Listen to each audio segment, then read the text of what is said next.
Mixing is forbidden, because the people are holy, and the sons of Aaron are the holy of holies. Nevertheless, as you know, some of the priests and the people are mixing.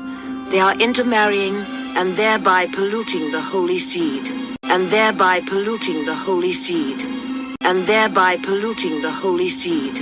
And thereby polluting the holy seed. Dead Sea Scroll, number 4Q398.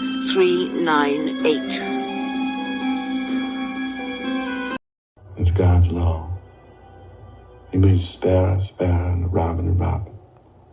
They're different for a reason.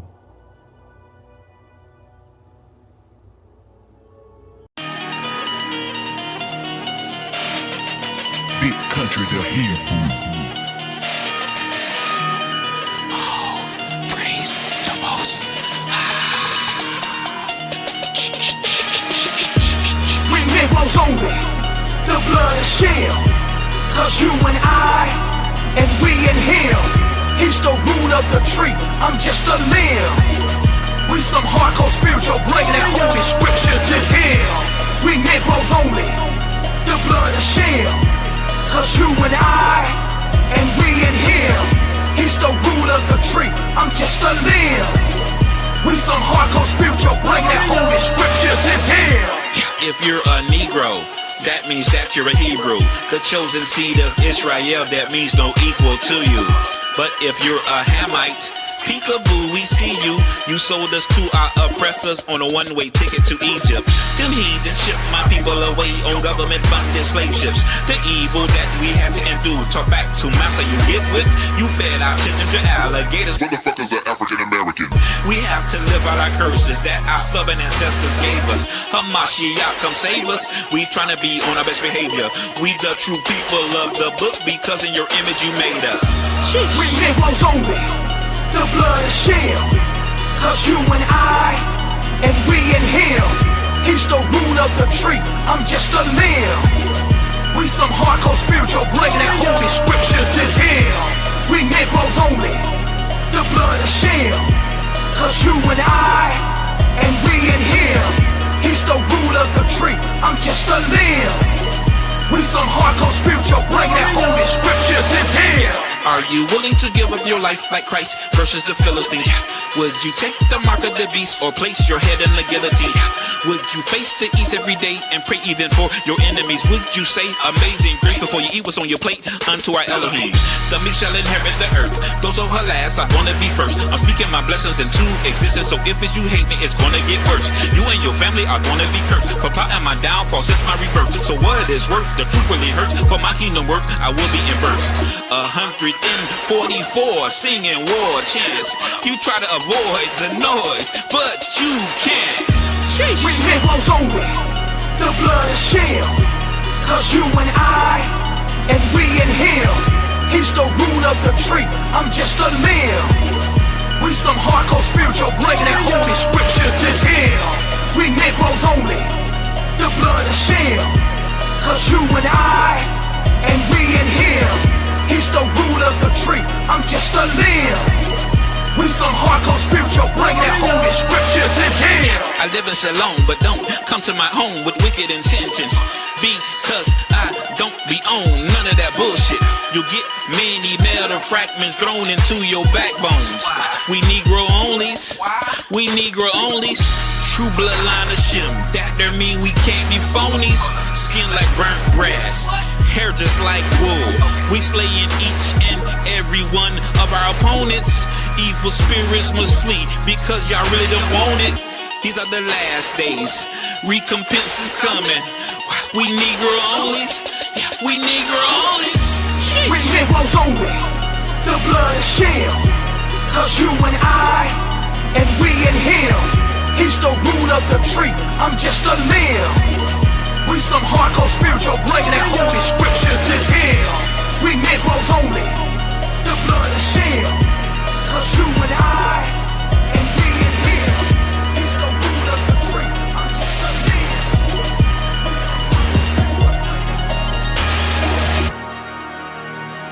Big country, the Hebrew.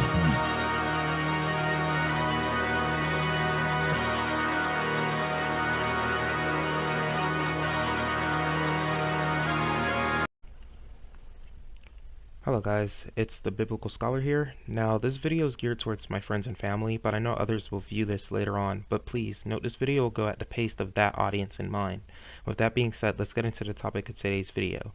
Divestors and brotherly hate. We will discuss interracial relationships as well as what is God's view on it. The Most High never changes, as we all know. We will briefly explain the Apocrypha and why it is biblically canon. Then we will use scriptures from it to prove our explanation to other scriptures throughout the New Testament and Old Testament. We will also go over the genealogy of Timothy and why he was actually Hebrew and not a Gentile Greek. We will also briefly explain the outcome of the true Gentiles, as there are some misinterpreted verses in the New Testament. We will also briefly discuss the 18 nations/households of the Bible and their blessings, curses, and land inheritance, as well as how he gave all of those households a man and a woman. The Lord gave those households. The reason we are going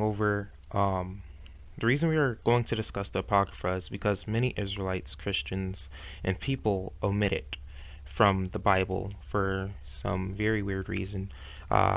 And when we get into these reasons, they don't really have so much to do with the Apocrypha itself, just, common belief, as well as some Israelites believing, well, actually it's really Israelites making up things about the Apocrypha to say it's not canon. These are mainly camps that I've seen that are not pushing the 12 tribes chart, and usually that's the thing that's kind of the takeaway. If they are pushing the Apocrypha, they have the 12 tribes chart. If they aren't pushing the Apocrypha, they don't have the 12 tribes chart, and it's just like there's no common ground. It's like the Apocrypha, as we will begin to read, it is part of the Bible, but the thing is, they will discredit it because they have no explanation to why the 12 tribes chart is not real. But that's a different discussion for a different day. Right now, we're focusing on the topic at hand. So the first chapter of the video is to discuss whether the Apocrypha, as we know it, is canon, meaning does it align with the rest of the Bible, or is it false? The Apocrypha was removed from the Bible after the 1611 King James Version for a couple of different reasons. As I've done research on it, it seems that there is not one set reason, but some evidence points to early Protestants not having enough money to print the KJV with the Apocrypha. Another reason is that slavery in the Caribbean could be affected by it. And lastly is that most Christians aren't accustomed to it. Literally, these are the big reasons most people don't believe the Apocrypha is canon. Yet all of these reasons have nothing to do with the Apocrypha words itself, so the words that are within the Apocrypha. But for further proof, we will go into it and see its connections to the rest of the book. The Apocrypha, which consists of 18 books, was the first to be released with the initial KJV version in 1611. This is 8 years before slavery in the United States started in 1619. Keep note of that year. The reason why is because in a later video I will be talking about the significance of that year. But 1611 is when the Apocrypha first came out with the Old and New Testament. They came out as a bundle. You could not get them separately. These 1611 books, these same books, nowadays are very expensive. Some are going upwards of $2,000 to $3,000, and some are just in exams and you cannot touch them. Exams, I meant exhibits and, places like that where museums. So museums, exhibits, you can't just touch them. They're just priceless, so you can't afford them. But most of the classic ones are going for $2,000. Even reprints are going upwards for $600, $700. Why? Because they have the Apocrypha in them. And the Greek Septuagint versions are even much, much more expensive. So, in the Apocrypha, we can find events continued from the Old Testament that was half told, but finished there, in the Apocrypha. For example, 2 Kings chapter 23, verse 29 through the end. So let's read it together. In his days, Pharaoh Necho, king of Egypt, went up against the king of Assyria to the river of Euphrates. And King Josiah went against him, and he slew him at Megiddo, when he had seen him, and his servants carried him in a chariot, dead from Megiddo, and brought him to Jerusalem, and buried him in his own sepulchre. And the people of the land took Jehoahaz, the son of Josiah, and anointed him, and made him king in his father's stead. Jehoahaz was 23 years old when he began to reign, and he reigned 3 months in Jerusalem. And his mother's name was Hamulta, the daughter of Jeremiah of Libnah. Now, if you followed along and read verse 29, you would have came to the same conclusion I did. What is verse 29 talking about in context? We read that King Josiah went up against, the king of Egypt went up against the king of Assyria to the river of Euphrates, and King Josiah went up against him, and he slew him at Megiddo. I was first confused when I first read this, because it was like, oh, Josiah slew the king of Egypt. Well, no, it's actually Josiah that was the one that died. I was like, wait, why? When Josiah wasn't Josiah like a good king of Israel? Why would he have that had died? So that's when I realized something was missing. So first instinct, I was like, okay, let me just go to the Apocrypha. It's just a feeling, a feeling that I had to check somewhere else, which was just to check the Apocrypha. And what do you know? The first chapter of Esdras talks about it.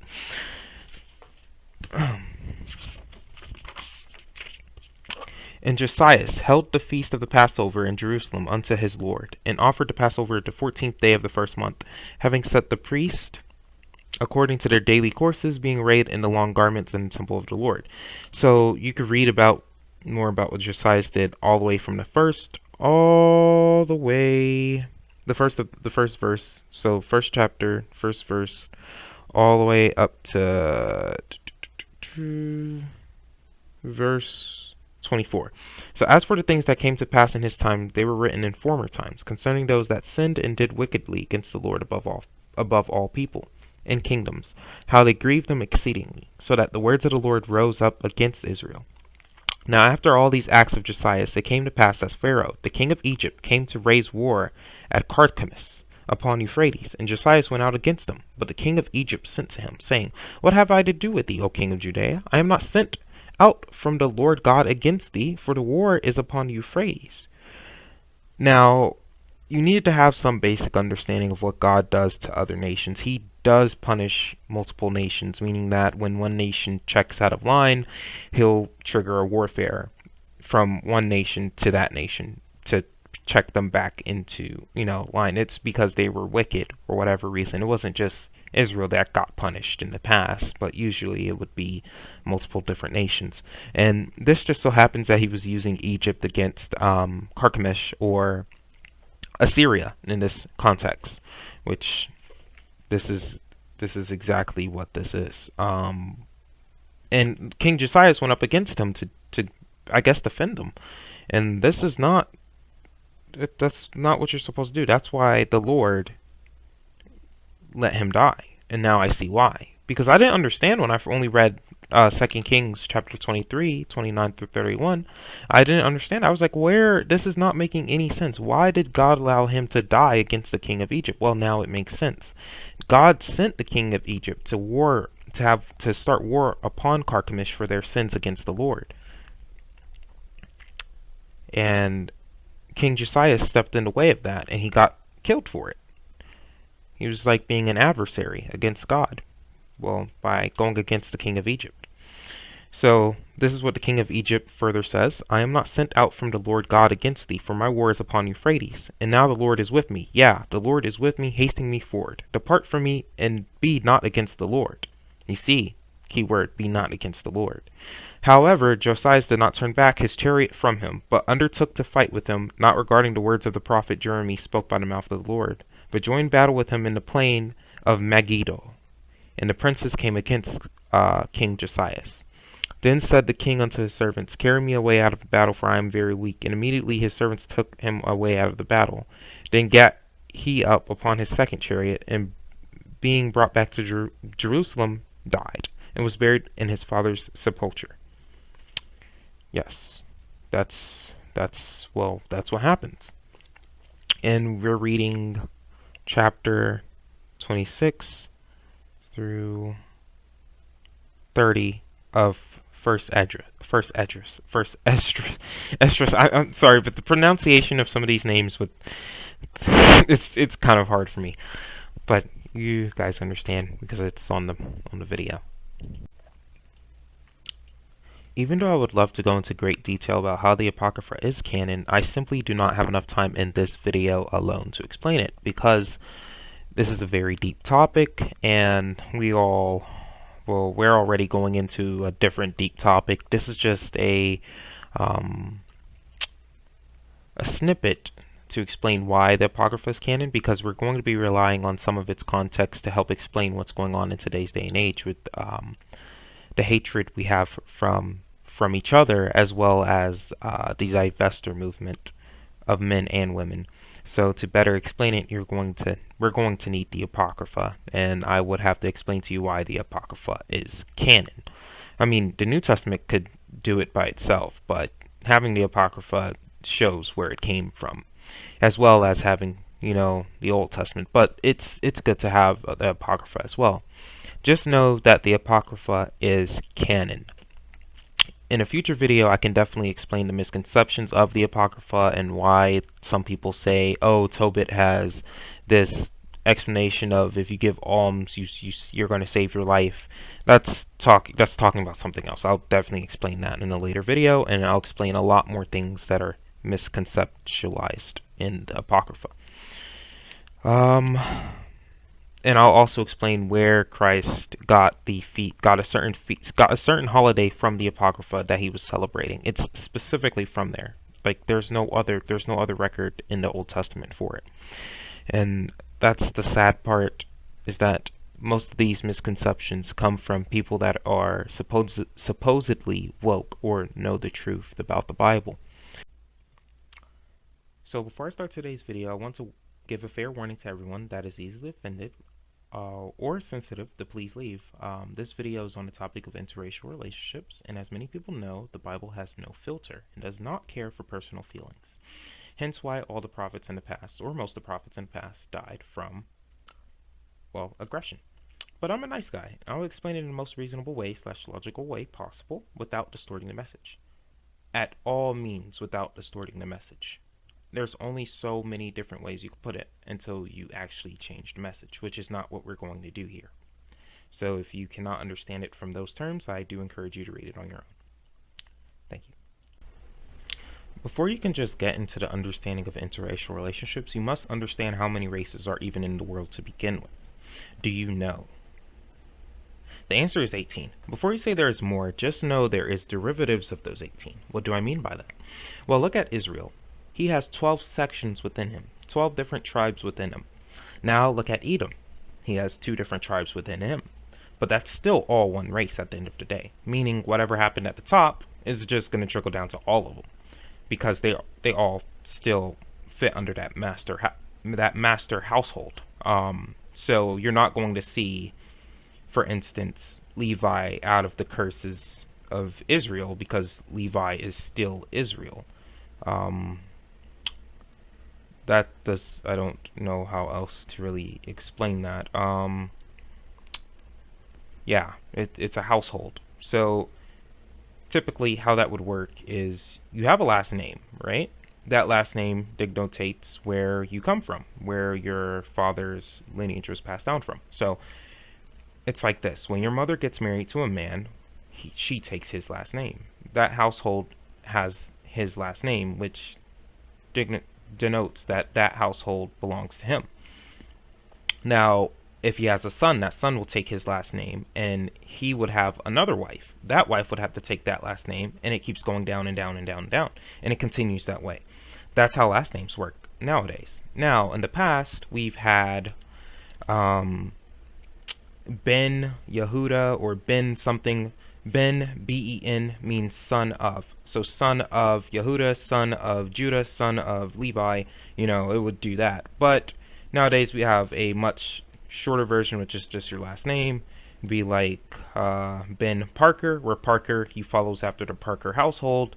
Now you have a whole bunch of Parkers, but those Parkers are under the main household of where they're under. So if you have Ba, like Ba is a household of Fulani, so that would simply be under that household. It's many different types of things, but it's pretty simple when you look at it. It's just passing down your last name from man to son, from son to next son, from son to grandson, son, all, more sons. So that's how it works, and that's how God organizes humans. It's pretty simple. That's how he's going to divide us at the end anyways. You could read that in Revelation. We're not going to get into that today. So you may be asking, why does this matter? Well, it wouldn't matter what house you belong to if everybody is equal, right? I mean, right? Well, wrong. Different blessings, different curses, and different land inheritance are on different men's households. So when God divided every man into his own corner, of course it says it was divided based on the number of the children of Israel. We get that, but they still had land inheritances. And what I mean by that is God would simply, most of those nations didn't get a blessing or a curse, but some of them did. And the thing is, those blessings and curses, whether they're very good or very bad, are passed on to their children. Some really bad bad curses has happened to Canaan, Edom, and a couple of other nations, to mention even Moab and Ammon, and Israel as well. But those are curses that all their children would have to bear. And the thing is, based on who your father is based on where you're going to get your blessing and curse from. You're not going to be singled out. Just like, well, yeah.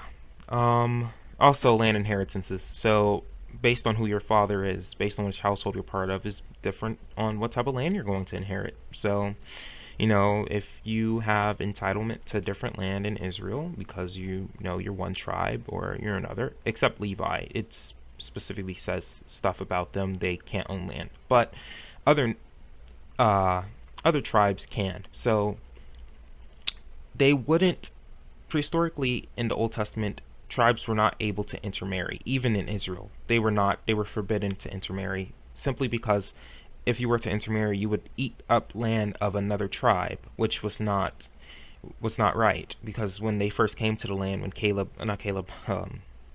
Joshua divided the land among the Israelites, it was supposed to be a set amount. So when you get a daughter of that, of your tribe, you guys would still keep the same land within your tribe. So no tribes getting more land than the other tribe. So there's no unfairities there, or anything that's unfair. So with that being said, I will have a separate video for the Table of Nations as well later on. I have a lot of videos that I have to make that I haven't been making, so yep. Now, the Table of Nations is hard to understand, and some things are unclear with it. Like how Edom took the nations of some of Japheth's sons' lands. For example, if you look in history, you would be confused to see ancient Greeks depicted as dark men. They're not Israelites, by the way, and they're not Hamites. They're actually Japhites. This is way before the Alexander the Greek. These are ancient Greeks. They were depicted as dark men, so you would be, like me, at first, confused as to why are dark men depicted as the first Greeks. Well, they actually were. So that's just one example. The same way, this is a good example. Okay, the same way the modern day Egyptians are not the same Egyptians of the past.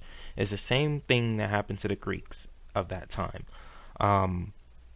Another example of that would be what they did to the Israelites. The ancient Israelites were black people, which is, well, the Negro of today, and how they're not there. And look who's there now. People that are not them. Same thing happened to the Greeks and Japheth's sons. So the same thing that happened to Mizraim with Egypt. Same thing with Kittim in Rome. The ancient Romans were also depicted as dark, but this was this was the weak Rome, before it became the Rome that we know today. With, that was the Black Rome, Japheth Rome. Now this is the one that we know today is the Edom Rome. But they still called themselves after those lands, which is confusing, because you could be confused as to who that landmass actually belonged to. So you'd have a lot of confusion. And this is, now I understand why. I've been understanding why some of these individual Israelites out here think that Edom is not the Caucasian man, and it's simply because they're confused on why he took some of those Japhetic names, and that's the reason why they went into those lands and took those names. It's just simply what happens. If you go to South Africa, look who's there now. It's not the same people that were there. You still have them on like certain parts of the land, but it's not like, it's just not the common face. So with that being said, I will have a separate video for the Table of Nations as well later on. I have a lot of videos that I have to make that I haven't been making, so yep. Why doeth one day excel another, when all the light of every day in the year is of the sun? By the knowledge of the Lord they were distinguished, and he altered seasons and feasts. Some of them has he made high days, and hallowed them, and some of them has he made ordinary days. And all the men are from the ground, and Adam was created of earth. In much knowledge the Lord has divided them, and made their ways diverse. Some of them has he blessed and exalted, some of them has he sanctified, and set near himself. But some of them has he cursed, and brought low, and turned out of their places. As the clay is in the potter's hand, to fashion it at his pleasure, so man is in the hand of him that made him, to render to them as he liked him best. Good is set against evil, and life against death. So is the godly against the sinner, and the sinner against the godly. So look upon all the works of the Most High, and there are two and two, one against another. For in the division of the nations of the whole earth he set a ruler over every people, but Israel is the Lord's portion. Be not deceived, God is not mocked. For whatever a man soweth, that shall also he reap.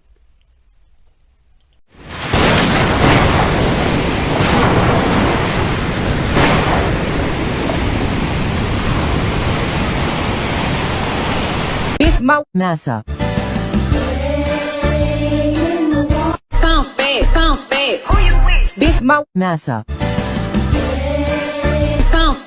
you with? Big Massa. Who you with? Big Massa.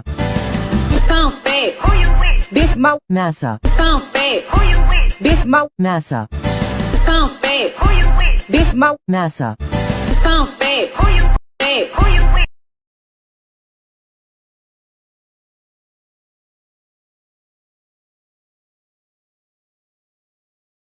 Easy to hear about things that our descendants went through during times of slavery and write it off and keep it moving like nothing happened.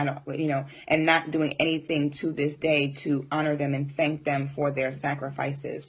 I feel everything from my grandmothers when I feel what my grandmothers felt when they had these white men force themselves on top of them, get them pregnant, have children, enslave the same children they forced them to have. I imagine the sweaty stench just on top of them and having their way with them any way they wanted. And I, in good conscience, cannot present day willingly lay down and allow the same men to touch me where their grandfathers did the most disgusting of things to my grandmothers. It is treason. We're going to go one day, and when I die and when I become an ancestor and I have to look into the eyes of my grandmothers, I don't want them looking at me like, how could you? It's family first. Now, I want to explain how towards the end, the young lady said those same offspring would be enslaved. This gives the perfect transition into what Christ spoke about in parable, for the ones not to understand and the ones to understand. Bible transition.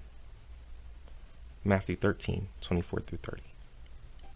Another parable put he forth unto them, saying, The kingdom of heaven is likened unto a man which soweth good seed in his field. But while men slept, his enemy came, and sowed tares among the wheat, and went his way. But when the blade was sprung up and brought forth fruit, then appeared the tares also. So the servants of the householder came and said unto him, Sir, didst not thou sow good seed in thy field? From whence then has it tares? He said unto them, An enemy has done this. The servant said unto him, Will thou then that we go and gather them up? But he said, Nay, lest while ye gather up the tares, ye root up also the wheat with them. Let both grow together until the harvest. And in the time of harvest I will say to the reapers, Gather ye together first the tares, and bind them in bundles to burn them, but gather the wheat into my barn. Now, if this woman is a product of what she described, then she belongs to the household of who her father is, which in this case would be Edom, or whatever her forefather is. The man plants the seed. Well, in this case, the tare, but you get the general synopsis of it. That's why I had to explain households at the beginning and explain what curses and blessings would happen. Now, another video would go into depth of what blessing and curse you would end up with, but for right now, we're just going to explain what the kingdom of heaven is referencing. So, here we go. The kingdom of heaven is referencing the 12 gates of heaven. It's in Revelation, and I will get that for you right now. And I saw a new heaven and a new earth, for the first heaven and the first earth were passed away, and there was no more sea. And had a wall great and high, and had 12 gates, and at the 12 gates 12 angels, and names written thereon, which are the names of the 12 tribes of the children of Israel.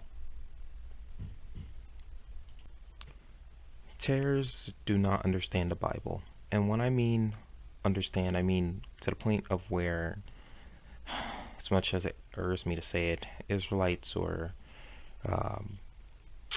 scholars understand it. So it's like they can't pick it up. It's something that they just can't wrap their heads around. They don't understand why he actually came, who he actually came for, why was he coming in the first place.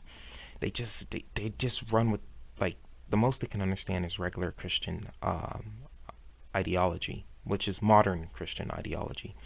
They don't understand that the image that you see nowadays is not his image. That's the image that's talked about in Revelation. They can't understand that. It's just certain things they just cannot wrap their heads around. And it's simply because they are not Christ's sheep. Like it says in Matthew, his sheep will hear his voice. They're not his sheep. And this goes back into the kingdom of heaven. They're not the seed of heaven. They're the seed of the enemy, of whomever those enemies are. Now, another thing to note is that another video I'm going to create is the devil and witchcraft, which is about who the devil is and what his actual goal is. He doesn't have the power to do that. He doesn't have the power to create beings. Only God can do that. So, the only other type of enemy that could actually plant a tare is another man. And as much as it sounds outlandish, it makes the most sense. The devil cannot do something like that. The devil only has as much power as God gives him. So, with that being said, that's talking about something entirely else. Now, tares do not understand Christ. Spiritually, they are not going to understand, even though physically they look just like us. Another thing to note is that when the kingdom of heaven is referring to the 12 gates, I can't read the Bible for you. So or else this video is going to be like 12 hours long. So for every explanation that I give, for everything that I talk about, it's now just going to be out of the pure knowledge that I have of reading the Bible for the last 8 years. So with that being said, I encourage you to definitely read it for yourself. You would come to the same, conclusion. We would be on the same accord or same understanding if you read. I can't read it for the viewer, but I definitely will give you guys explanations to what the divestor movement is and the brotherly hatred that we see today. So for the rest of this video, it will just be an explanation of what's going on, why it's going on, and what's going to happen in the end days. And then if we have enough time, my co-host Ghost will join in. Now, fair warning, he does have a voice changer, and the reason why is because he's trying to hide his identity because he is a prominent researcher, so I do understand why he would have to hide his identity, but he's going to be joining if we have enough time. So with that being said, let's just get into the video.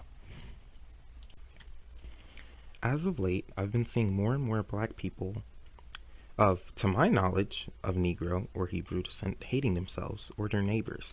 And this has taken many different forms over the years, but the most deadly form is not murder, robbery, or rape, but simply hating each other, because all of what I just mentioned stems from that.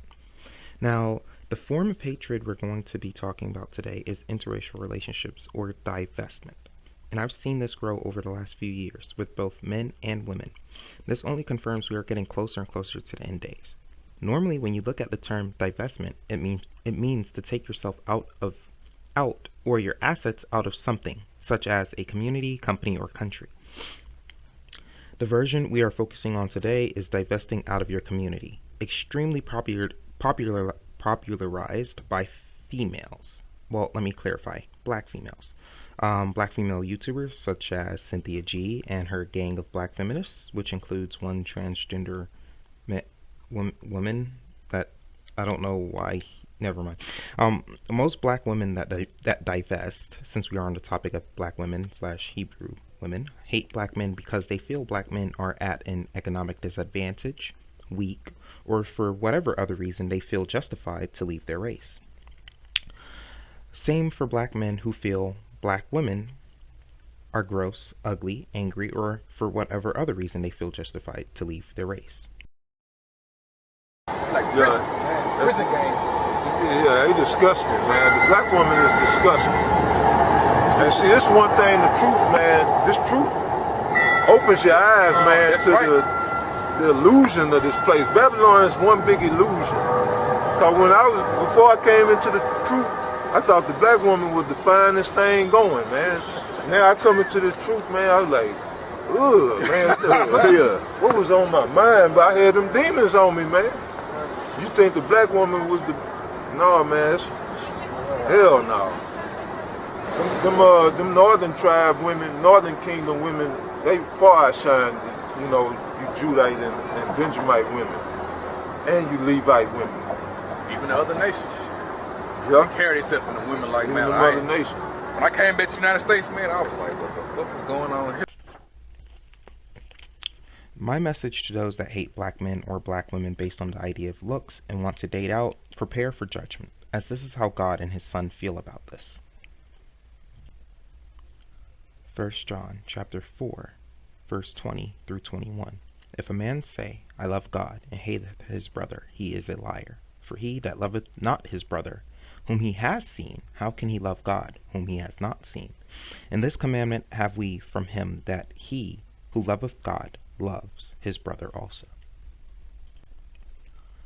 Now, the power behind that verse right there is quite interesting, because if you hate your brother based on looks, and then you die, and you go to find out that God looked just like your brother, how would that make you feel? I mean, you should already know what's going to happen, but like, how would you would feel a strong sense of anguish, of sadness, depression, because we do know it describes in Daniel how God looks like. White people have gone to heaven, and racist white people at that, and described how God and his son looked like. Well, not God, but the son and the angels looked like, and what was playing out in heaven. We have stories, we have testimonies, visions. They all agree on this. Now, the ones that don't normally have little to no biblical basis backed behind it, meaning it's just nuance or somebody was just crying out for attention. But this verse is very deep. 1 John 4 chapter 20 through 21 is very deep, because it gives the anguish. It's like they knew this would happen, and showing hatred for your brother is not going to get you anywhere in life. Trust me. You're not going to be able to, and I'm not throwing out judgment, because like I would have to make a video for this also. Judgment is taking an action out on somebody. I'm just telling you the terms and conditions. God's the one that's gonna sign the contract and finish it. I'm just here being a free agent lawyer, telling people, hey, this is what it says. So, yeah. Then one of them, which was a lawyer, asked him a question, tempting him, and saying, Master, which is the great commandment in the law? Jesus said unto him, Thou shalt love the Lord thy God with all thy heart, and with all thy soul, and with all thy mind. This is the first and great commandment, and the second is like unto it. Thou shalt love thy neighbor as thyself. On these two commandments hang all the law and the prophets. Whosoever hateth his brother is a murderer, and ye know that no murderer has eternal life abiding in him. Most of these same people who hate their own people are the same that like to claim they're followers of God and Christ. Some of these people in the very same interracial relationships go to church every single Sunday, not to mention it's the first day of the week, and cry to a fake image for 4 hours, then go home and in their heart hate their own race, and then go online and make videos about it. Though if one loved God, they would be set to listen and follow his natural law and the commandment Christ set for us. Let's look at his natural law. Tobit 4:12 through 14. Beware of all whoredom, my son, and chiefly take a wife of the seed of thy fathers, and take not a strange woman to wife, which is not of thy father's tribe, for we are the children of the prophets, Noah, Abraham, Isaac, and Jacob. Remember, my son, that our fathers from the beginning, even that they all married wives of their own kindred, and were blessed in their children, and their seed shall inherit the land. And their seed shall inherit the land.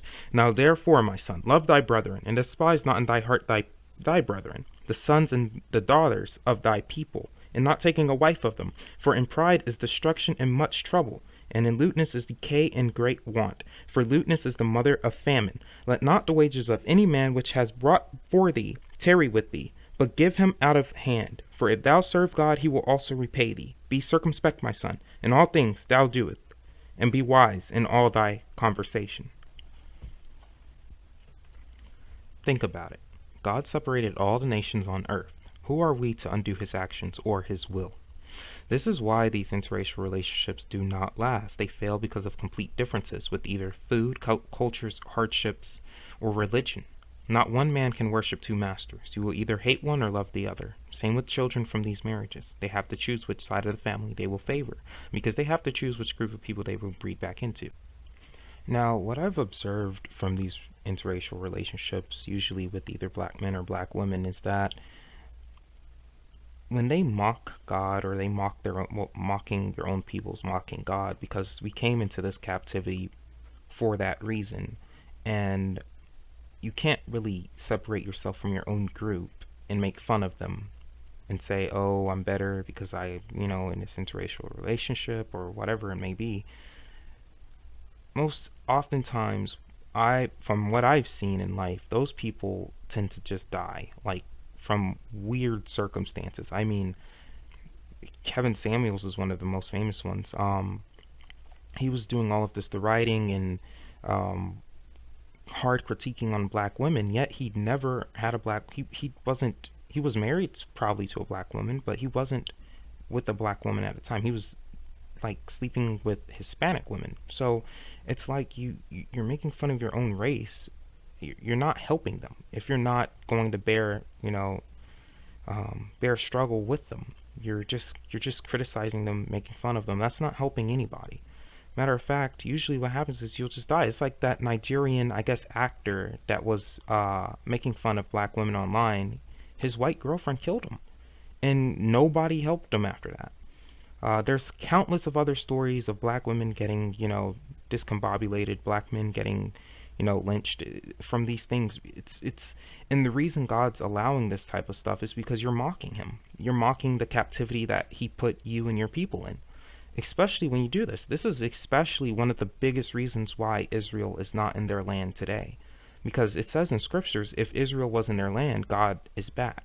And obviously God's not back, but they're in their land. Well, quote unquote, they're in their land. So obviously you could see, those aren't his people. His people are out here. that are children of a slave trade, children that are dispersed throughout Africa under the Bantu tribes people. That's who his people are. And you have to understand that you talking bad about your own people, you're bullying your own people, you're mocking the Creator's captivity for your people. He chastises nations. This is how he chastises them. This is how he raises a son. And he basically puts them, he gives a punishment. And if I'm a dad, right, and I give my son a punishment, and he starts just doing the same thing while in that punishment, is he really in punishment? No, he's not. He's just mocking it, making fun of it, because he's still doing what he did to get into that punishment. So obviously he's going to still be punished. So that's just something that I've noticed, and I really hope that, my hope is that these people understand, God's natural law. He made the white woman for the white man, the Indian man for the Indian woman, and he's a structured God. He likes things in order. From the spiral at the back of your head to the spiral of the galaxy, it's all ordered. Everything. So, with that being said, this video isn't to bash anyone. It's just to show constructive criticism where it's most needed. And I do have to make a video on Gentiles and their relationship and how they can even try to get into heaven, at least. Have to get that one out. But it's certainly not like this. You can't just go doing, causing these issues right here. This is definitely not how you get into, heaven, if that's what you're wondering. No, it's not. But, it's whatever. Alright, now it's time for me to get real with you guys. Now that we're at the end of the video, time is short, and before the Savior can come back to America, which is, if you read scriptures, it's Babylon, Egypt, and Sodom. Sodom for homosexuality and all the other types of genderality anomalies, and Egypt for its captivity and its basically Confederate side of the house. Babylon for all of the confusion within it. So it's part of all of these nations, and Christ describes it as it's so. So therefore it's going to have the plagues and curses of all those superpowers before it, which is Babylon, Egypt, and Sodom. It's, even though realistically it knows it's part of Rome. I mean, a lot of American scholars say, hey, this we have the Senate from Rome, a couple other things from Rome. We're literally just like the new Roman Empire. So there's that. But the same way Rome fell in a day is worse for America, because it will fall in an hour. So with that being said, these verses will quickly go over it and talk about it. The vision of Obadiah. Thus saith the Lord God concerning Edom. We have heard a rumor from the Lord, and an ambassador is sent among the heathen. Arise ye, and let us rise up against her in battle. Behold, I have made thee small among the heathen. Thou art greatly despised. The pride of thine heart has deceived thee. Thou that dwellest in the cliff of the rock, whose habitation is high. That saith in his heart, who shall bring me down to the ground? Though thou exalt thyself as the eagle, and though thou set thy nest among the stars, thence will I bring thee down, saith the Lord. If thieves came to thee, if robbers by night, how art thou cut off? Would they not have stolen till they have had enough? If the grape gatherers came to thee, would they not leave some grapes? How are the things of Esau searched out? How are his hidden things sought up? All the men of thy confederacy have brought thee even to the border. The men that were at peace with thee have deceived thee, and prevailed against thee. They that eat thy bread have laid a wound under thee. There is none understanding in him. Shall I not in that day, saith the Lord, even destroy the wise men out of Edom, and understanding out of the mountain of Esau, and thy mighty men, O Teman, shall be dismayed, to the end that every one of the mount of Esau may be cut off by slaughter. Edom's violence. For thy violence against thy brother Jacob, shame shall cover thee, and thou shalt be cut off forever. In that day that thou stoodest on the other side, in the day that the strangers carried away his captive, his forces, and foreigners entered into his gates, and cast lots upon Jerusalem, even thou was one of them. But thou should not have looked on on the day of thy brother, and the day that he became a stranger. Neither should thou have rejoiced over the children of Judah in the day of their destruction. Neither should thou have spoken proudly in the day of distress. Thou should have not have entered into the gate of my people in the day of their calamity, though should have not have looked on their affliction in the day of their calamity, nor have laid hands on their substance in the day of their calamity. Neither should thou have stood in the crossway to cut off those of his that did escape. Neither should thou have delivered up those of his that did remain in the day of distress. For the day of the Lord is near upon all the heathen. As thou hast done, it shall be done unto thee. Thy reward shall be returned upon thine own head. For as you have drunk up my holy mountain, so shall all the heathen drink continually. They shall drink, and they shall swallow down, and they shall be as though they had not been.